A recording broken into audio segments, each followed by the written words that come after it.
Engineering చదువుతున్నాడు, final year లో ఉన్నాడు. ఎగ్జామ్స్ అయిపోయాయి, రిజల్ట్స్ వచ్చేసాయి. రిజల్ట్ చూసుకున్నాడు. రిజల్ట్స్ అంటే తెలుసా, తను ఊహించిన దానికన్నా చాలా అద్భుతమైన రిజల్ట్స్. College topper. సంతోషం తట్టుకోలేకపోయాడు. వెంటనే అమ్మతో షేర్ చేసుకోవాలి అని చెప్పేసి పరుగున ఇంటికి వస్తున్నాడు. అందులో తన ఫోన్ లో మెసేజ్ వచ్చింది.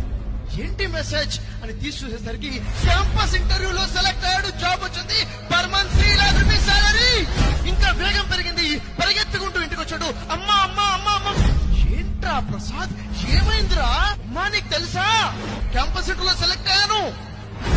ఏమండి విన్నారా, మన ప్రసాద్ కాలేజ్ టాపర్ అంట, పెద్ద జాబ్ వచ్చింది.